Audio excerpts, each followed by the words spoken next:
rehab hospital. What do you think? What do you think, honey? I think that the best thing for you is to get as strong as you can. And Yeah. our house, we have a small. It's kind of like a townhouse, and it doesn't accommodate. It doesn't have the room. We have a staircase, like 1, 2, 3, 4 landing, 1, 2, 3, 4 landing, 1, 2, 3, 4, 5. How about to get And it, how about to get into the house? Are there any stairs? no, no. So either from our front door or from our garage, there's no stairs to get in. So that's pretty simple. And I mean, we can accommodate by moving stuff from on the ground level, Yeah. and placing a bed in there or whatever. But but I know her. She, everything, her bedroom and all that kind of stuff, and when she gets dressed, and the bathroom and everything, the washing, all of that's upstairs. So, I think it would be good for you to, to be strengthened like that, and as the doctor said, to be in a place where it facilitates you doing that on a regular schedule every day. Yeah. You know, so. So the other thing I want to ask you is like, do you see, like, we're trying to move the arm, we're trying to move the leg, and you see the difficulty that might be there, like if you go home, like it's Yeah. gonna be tough. It's gonna be tough. Yeah. Getting upstairs and all that, it's gonna be really tough. So Yeah. we want to work on those things now. So when you Right. get home, it's gonna be like. Can I shave my head? Yeah, I guess you can, but you know, it's still a pretty fresh incision, so just leave it alone. Leave it alone. It's gonna go down. Hmm. All right. So now after surgery, there's always some amount of inflammation and irritation just from having surgery, which then translates into some of these symptoms after too. So as you're healing and that inflammation and swelling is coming down, you're taking that Decadron, which is that steroid that brings the inflammation and swelling down. As that starts happening, we might start seeing that this wakes up a little bit more.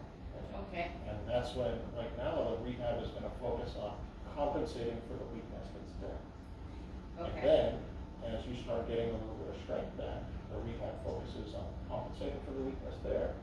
And as the strength comes back, starting to harness that strength so we can start using it in normal day-to-day types of ways. Okay. It takes a lot of training, a lot of repetition.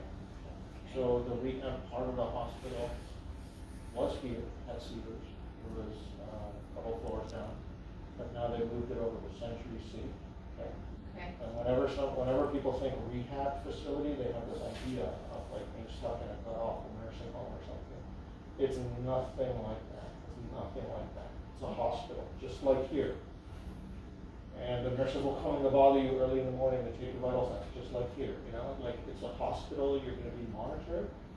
The main difference is that there's a lot more time devoted to rehab there. About 3 hours most days. Okay. Working on strength, mobility, balance, coordination, the works.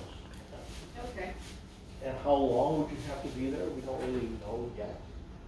Once you get there, then we can kind of assess like how you're doing, what the progress is like. Then we'll come up with a game plan of how long you think you need to be there, what are the goals for the stay, et cetera, et cetera. Okay. Average for most people is about 2 weeks. That's average. But it could be less, could be more. We don't really know right now. We'll see. Okay. I'll be there with you as much as I can, as much So as they now, let me. here's the thing with the way COVID is and all that. As of now, the visiting hours are restricted between 5 p.m. and 8 p.m. Okay, So one person between 5 and 8 p.m. got it. Yeah. Okay, That might change, but that's the way it is right now. okay. Yeah. All right, so that's what I would recommend for you. Okay, so nowadays it's not just what the surgeons or what I recommend in terms of going to the rehab. We also have to get the okay from the insurance, which I don't really foresee that being a problem. So that's something that we're already working on. Okay. Okay. So once Dr. Black and his team give the all clear, once we have the insurance approval all in place, spot is open for you, that's when we can move forward. Okay? Okay, But we'll do all the planning now, so when that time comes, everything's set. okay. Know the plan? Yeah, reluctantly. I think you're gonna like it in that there's not gonna be so much like hurry up and wait. It's gonna be a more active way of pursuing your recovery because there's gonna be a lot of physical therapy. You'll be busy during the day and you'll be actively working on, are we gonna get the steps moving again? Are we gonna get the arm going again? Are we gonna work on your balance? Are we gonna get up into the chair? Are we gonna get up into the bathroom? Like, we're gonna just like start working on these things actively. If we find an issue, we troubleshoot the issue and continue to move forward. You know? So it's not as much just kind of waiting for things to happen. You'll be doing a lot of things to facilitate your recovery. There you go. There you go. That works.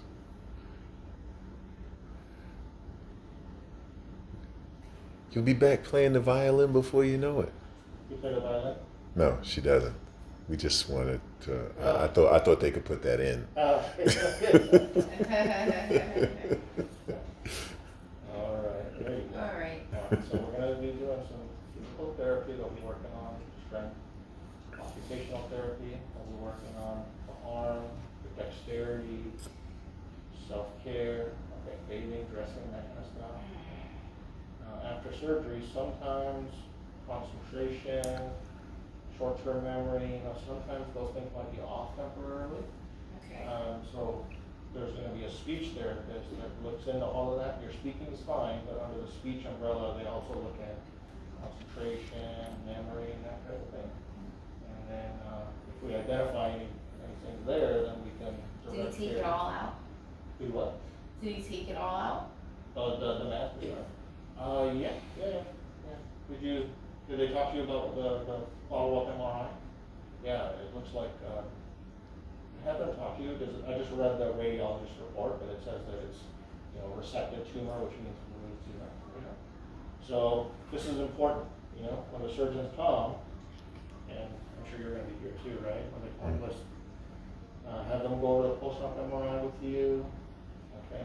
Anytime something comes out, they send it to the pathologist's office. The pathologist looks at it under the microscope to identify exactly what is it, And then based on that, what's the next step in terms of treatment, All that stuff is important, and when the surgeons come by, they do their rounds every day. They'll go over that with you. Okay. But if we have it out, there's no big deal. If we have it out, that's a good thing, obviously, but we still need to wait and see what is it, So the pathologist looks at it under the microscope, they tell us what it is exactly, and if there's any next steps in terms of treatment, they'll identify that for us. So that's kind of like a wait and see that happens after surgery. Okay. So when we're thinking about recovery from this, think of small improvements day by day, and bigger, more noticeable improvements week by week. Week by week. Yeah, so like if tomorrow, you're feeling more or less about the same, it's easy to kind of feel like, oh my gosh, it's not happening for me, So day by day, if you're not noticing like big improvements, let's not worry about it. Just step back and look at things from a week by week perspective, and you'll see improvements, okay? I like you. You're gonna be fine. You're gonna do really well in rehab.